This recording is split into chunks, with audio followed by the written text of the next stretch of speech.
Welcome to Shukla ID point. आप सभी का स्वागत है आपके अपने YouTube channel Shukla ID point में। मैं शिवम शुक्ला आप सभी दोस्तों का हार्दिक स्वागत एवं अभिनंदन करता हूं।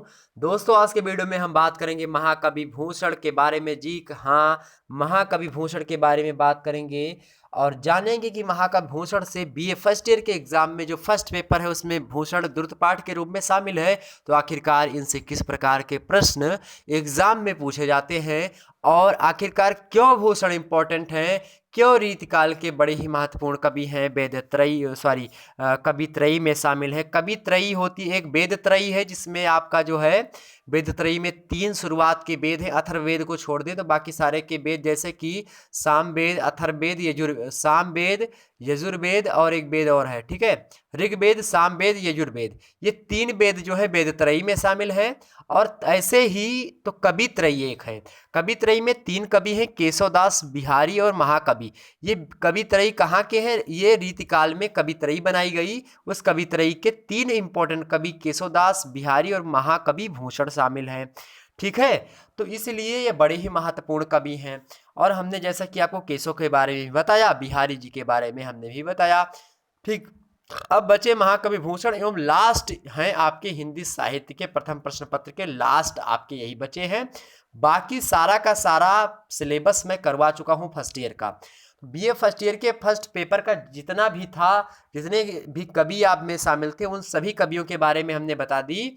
अब व्याख्या खंड बच रहा है। व्याख्या खंड किसी दिन मैं व्याख्या खंड को भी बताऊंगा कि व्याख्या खंड से किस प्रकार के प्रश्न बनते हैं। वैसे तो किस प्रकार के से व्याख्या खंड के प्रश्न बनते हैं इसी प्रश्नों में हमने रखा था सबके। लेकिन फिर भी मैं एक बार, जैसे कि नागमती का वियोग वर्णन है, बिहारी जी के कुछ दोहे हैं, तुलसीदास जी के हैं, तो उनके दोहों के या फिर चौपाइयों के अर्थ आपको समझ में नहीं आते होंगे, तो उसको मैं एक बार समझाने का प्रयास करूंगा एग्जाम तक आपके। तो उसको कोई बात नहीं। हालांकि आपने पूरा का पूरा लेक्चर एक प्लेलिस्ट में हमने बना के रखा है। उस प्लेलिस्ट में आप जाएंगे, सारी की सारी सीरियल से आपको वीडियोस मिल जाएंगी। उसके बाद में मॉडल पेपर आएगा 1000 प्रश्नों का। उसमें से देखिएगा कि कितने प्रश्न जो है इससे फंसते हैं। उसके बाद में सीधे सीधे मैं 2018 का पेपर सॉल्व करवाऊंगा, 2019 का करवाऊंगा और 2020 का। इन तीनों पेपर को सॉल्व करवाऊंगा। तो उसमें आप देखेंगे कि जितने भी सर जी ने पढ़ाया, मतलब जो हमने पढ़ाया जो है, कबीरदास, तुलसीदास, बिहारी, घनानंद, इन सभी को हमने पढ़ाया। इन सबसे किस प्रकार के प्रश्न पूछे जाते हैं और देखिएगा कि ये प्रश्न लगातार पूछे जाते हैं। जो मैं बार बार बीच में बोल देता था कि ये प्रश्न पूछा गया यहाँ पे, ये 2018 में, 2019 में, 2020 में, तो उन सभी को जब आप देखेंगे तो पूरा का पूरा जब आप 3 साल के प्रीवियस ईयर एग्जाम पेपर हल कर लेंगे, उसके बाद में आपके अंदर जो है जब 2021 का पेपर देने बैठेंगे तो आप उसमें से कम 80% नंबर बड़े आराम से लाएंगे। अगर आपने मेरी पूरी वीडियोस देखी होंगी तो आपका 80% नंबर तय है बिल्कुल हिंदी में। क्योंकि फर्स्ट ईयर में क्या होता है, आप अच्छा से अच्छा नंबर प्राप्त कर सकते हो, क्योंकि वहाँ पे क्यों आदमी कोई चेक नहीं करेगा कापी, कंप्यूटर कापी चेक करेगा। उसमें 4 ऑप्शन होंगे तो एक भैया अगर आपको पता है तो ऑप्शन आप सही लगा के आएंगे तो सही पूरा का पूरा करेगा। अगर 100 के सही 100 सही करेंगे तो 100 के 100 नहीं होगा। एक आध 2 प्रश्न ऐसे उसमें दिए जाते हैं कि जिसका उत्तर जो है दो ऑप्शन दे देंगे तो वो दोनों होंगे। जैसे कोई काल विभाजन को लेकर के दे दिया तो काल विभाजन में बड़े सारे मतभेद हैं, तो उसमें आपका गलत कर सकता है। पूर्णांक किसी को नहीं दिया था किसी भी परीक्षा में, तो उसके लिए हो सकता है। तो आप अच्छी तैयारी कर सकते हैं हमारे साथ शुक्ला आईडी पॉइंट में। अभी सब्सक्राइब करें Shukla ID point and BA cracker YouTube channel को। दोस्तों, बीए क्रैकर पे इस समय बीए सेकंड ईयर से संबंधित हिंदी साहित्य की वीडियोज अपलोड हो रही हैं धड़ल्ले के साथ, तो उसको आप देखेंगे। बड़ी ही महत्वपूर्ण वीडियोज हैं वो। अब फर्स्ट ईयर की मैं बात करूं तो फर्स्ट ईयर के फर्स्ट पेपर में लास्ट आपके बच्चे हैं भूषण जी, और भूषण जी से किस प्रकार के प्रश्न बनते हैं आइए हम देख लेते हैं। एक प्रकार से मॉडल क्वेश्चन पेपर के तौर पर आपके सामने प्रस्तुत हो रहा है 2021 का ये। और मैं बात करूंगा मॉडल पेपर भी लाऊंगा 1000 प्रश्नों का सीधे के सीधे। साथ ही उससे पहले भी मैं करवाने का प्रयास करूंगा क्या, प्रीवियस ईयर एग्जाम के क्वेश्चन। जब आपका एग्जाम नजदीक होगा आप इसको उस वीडियो को देख लेंगे तो उसमें आपको सारा का सारा जो है चीजें पता चल जाएगी। देखिए दोस्तों, महाकवि भूषण की बात करें तो महाकवि भूषण जो है राष्ट्र प्रेम इनके अंदर कूट कूट कर भरा था।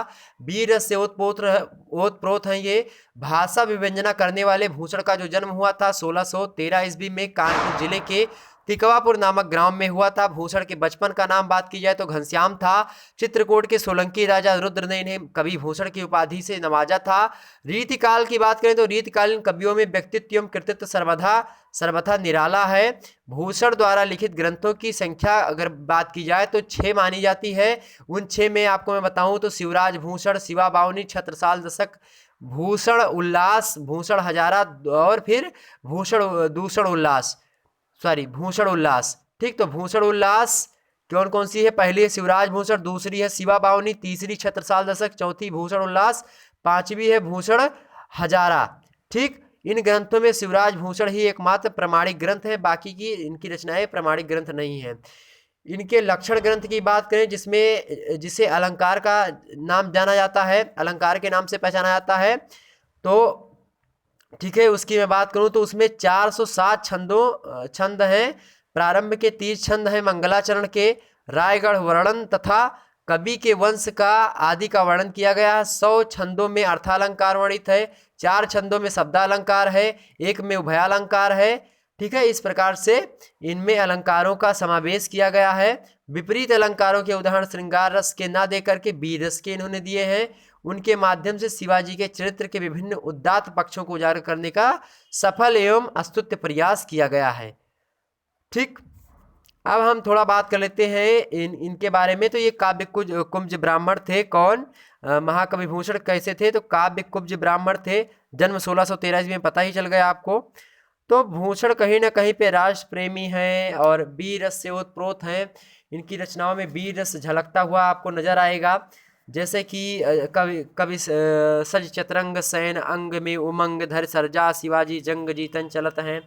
ठीक है, इस प्रकार से भूषण जी जो है बड़े ही वीर रस के कवि माने जाते हैं। बड़ी ही रचनाएं इनकी जो है फेमस है। मैं उनको अगर पढ़ना चाहूँ, पढ़ेंगे तो ज़्यादा इम्पोर्टेंट हो जाएगा, क्योंकि इनसे ज़्यादा प्रश्न पूछे नहीं जाएंगे। तो मैं प्रश्नों पर सीधे आता हूँ, ना कि आपको इधर उधर की बातें बताने का प्रयास करता हूँ। आइए हम सीधे प्रश्नों की ओर बढ़ते हैं। देखिए दोस्तों, आपके सामने प्रश्न यहाँ पे आपके सामने प्रश्न आ चुका है। देखिए, भूषण, महाकवि भूषण का जन्म कब हुआ था? महाकवि भूषण का जन्म कब हुआ था? 1613 ईस्वी में। मृत्यु कब हुई थी मित्रों? मृत्यु 1705 ईस्वी में हुई थी। किसमें? 1705 ईस्वी में मृत्यु हुई थी भूषण की। महाकवि भूषण का जन्म 1613 ईस्वी में हुआ था। कहाँ पे हुआ था? कानपुर के तिकवा नामक ग्राम में हुआ था, काव्यकुब्ज ब्राह्मण के परिवार में। भूषण के पिता का क्या नाम था? तो ऑप्शन बी दिया है रतिनाथ, और सी पतिनाथ, रामनाथ, श्यामनाथ, इनमें से कोई नहीं होगा, लेकिन रति शंकर। ठीक है, कभी कभी यहाँ पे इनका नाम था क्या? इनके पिता का नाम क्या था? रत्नाकर त्रिपाठी, रत्नाकर नाम था। और यहाँ पे रतिनाथ दिया, तो उनको रतिनाथ भी लोग बोला करते थे गांव के। तो यहाँ पे रतिनाथ भी सही होगा, ऑप्शन इसका बी करेक्ट है, रतिनाथ। और इनका अगर वैसे नाम देखा जाए तो रत्नाकर मिलेगा, तो भी इन्हीं के पिता हैं। कौन? भूषण के। अगला प्रश्न देखते हैं, तीसरा नंबर की, यमुना तट पर स्थित त्रिविक्रमपुर नामक स्थान का रहने वाला कवि इनमें से कौन था? तो कौन थे भैया? भूषण जी थे, ऑप्शन इसका सी करेक्ट होगा। अगला प्रश्न है कि महाकवि भूषण को कवि भूषण की उपाधि किसने दी थी? किसने दी थी मित्रों? रुद्र शाह ने दी थी, ऑप्शन इसका डी करेक्ट है। अगला प्रश्न है कि इनमें से कौन भूषण के भाई थे? तो भूषण के भाई कौन थे? चिंतामणि भी थे, मतीराम भी थे, जटाशंकर उर्फ नीलकंठ भी थे, उक्त सभी थे, ऑप्शन इसका डी करेक्ट होगा। मतीराम, चिंतामणि ये भी कवि थे, कवि हैं, रीतिकाल के ही कवि हैं, ध्यान रखेंगे इन बात को। ये जो है इनके भाई थे, किसके? भूषण के। अगला है कि चिंतामणि और मतीराम किस काल के कवि थे? तो किस काल के कवि थे मित्रों ये? तो चिंतामणि और मतीराम जो है ये किस काल के कवि थे? सॉरी, हमने उसमें बता दिया था जो है रीति काल के, लेकिन भक्ति काल के ही कवि थे ये, क्योंकि इनसे पहले ही इनका जन्म हुआ था, लेकिन रीति काल का भी छाप इन पे पड़ता है। तो कहीं कहीं पे रीति काल जो है भी मिलेगा आपको, और भक्ति काल भी मिलेगा। अधिकतर आप लोगों का मानना है कि भक्ति काल के ही ये थे, तो भक्ति काल ही ऑप्शन में मिलेगा, तो आप लगा दीजिएगा। ओके, आइए आगे बढ़ते हैं, अगले प्रश्नों पर चर्चा करते हैं। 7वां नंबर प्रश्न है कि महाकवि भूषण किस काल के कवि थे? तो महाकवि भूषण किस काल के थे? तो रीति काल के थे, रीति काल के थे मित्रों। अगला प्रश्न है कि महाकवि भूषण ने किसके संबंध में छंद रचा है? तो महाकवि भूषण ने किसके काल में छंद रचा है? किसके संबंध में छंद की रचना की है? तो किसके काल में की है भैया? ऑप्शन ए दिया है बाजीराव, बी दिया है अवधूत सिंह, सी दिया है राम सिंह, और डी दिया है उक्त सभी। तो इन सभी के बारे में महाकवि भूषण ने क्या किया है? इन सभी के बारे में से संबंधित जो है छंद लिखा है, ऑप्शन इसका डी करेक्ट है। महाकवि भूषण किसके यहाँ रहा करते थे? तो किसके यहाँ रहा करते थे मित्रों? साहू जी के यहाँ भी और शिवाजी के यहाँ भी, तो ऑप्शन इसका सी करेक्ट है, ए और बी दोनों। अगला प्रश्न है कि किसने भूषण का बहुत सम्मान किया और पुरस्कृत किया था? तो किसने बहुत सम्मान किया था? शिवाजी। सज चतुरंग सैन अंग में उमंग धर सरजा शिवाजी जंग जीतन चलत हैं। तो इस प्रकार से जो है महाकवि भूषण जी है शिवाजी की व्याख्या बखान किया करते थे। आश्रयदाताओं की प्रशंसा रीतिकाल का सबसे बड़ी विशेषता है। तो वहाँ पे लोग उनके यहाँ रहते थे तो उन्हीं के बारे में लिखना होता था। तो शिवाजी के बारे में बहुत सारी चीज़ें लिखी तो इससे उनको सम्मान और पुरस्कृत किया था किसने? शिवाजी ने। अगला प्रश्न है शिवराज भूषण क्या है? और एक प्रश्न पूछा था शिवराज भूषण जो रचना है वो किसके द्वारा लिखित है? तो भूषण के द्वारा रचित है। और इनका अलंकार ग्रंथ शिवराज भूषण था जो हमने बताया था अभी आगे आगे आपको।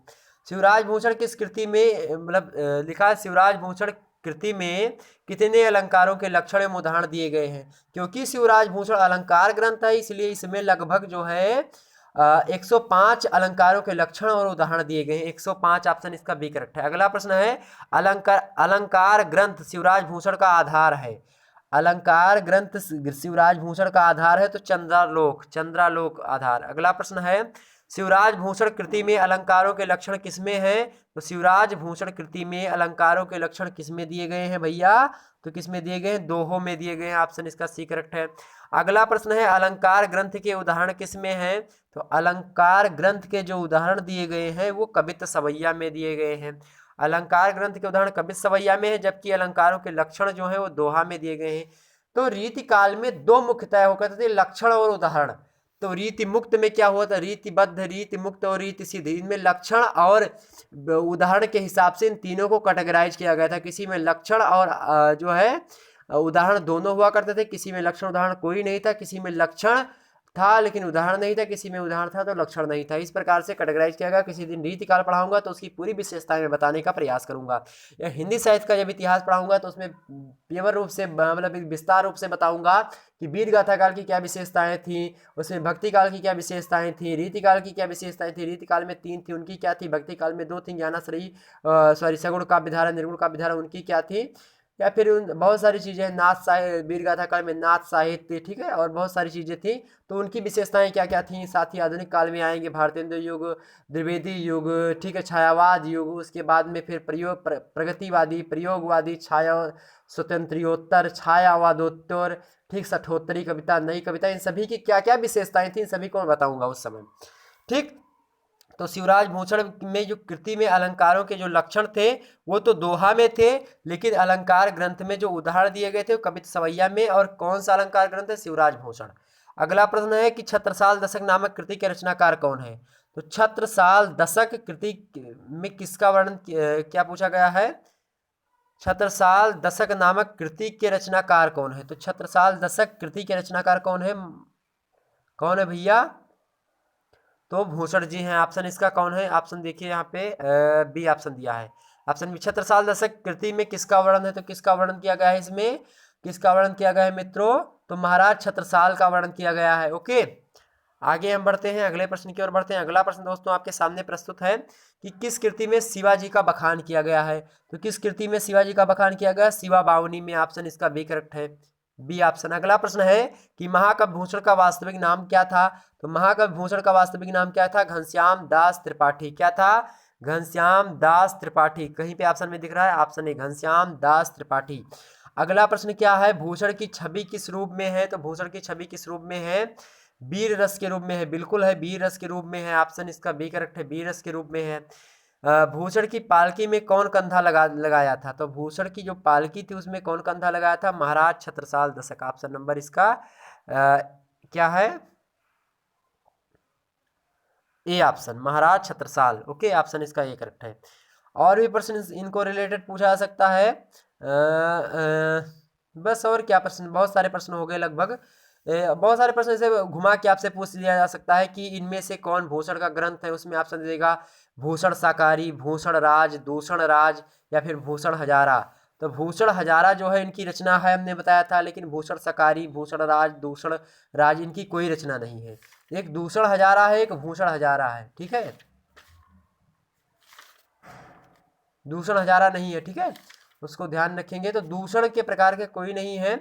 एक मिनट रुकिए, दूषण हजारा नहीं, जो है दूषण उल्लास है। एक भूषण उल्लास के नाम से कविता है और भूषण उल्लास के नाम से कविता है। भूषण हजारा है, छत्रसाल दशक, शिवा बावनी और शिवराज भूषण, इनकी 6 रचनाएं जिनमें से केवल प्रमाणिक अगर बात की जाए तो इनकी प्रामाणिक रचना कौन सी है मित्रों? प्रामाणिक रचना की बात करें तो शिवराज भूषण ही एकमात्र प्रामाणिक रचना है जिसको अलंकार ग्रंथ के नाम से हम लोग जानते हैं। रचनाएं कौन कौन सी है? शिवराज भूषण, शिवा बाहुनी, छत्रसाल दशक, भूषण उल्लास, भूषण हजारा और दूषण उल्लास। ओके, तो फिर दोस्तों मिलते हैं नई वीडियो में, तब तक के लिए जय हिंद जय भारत।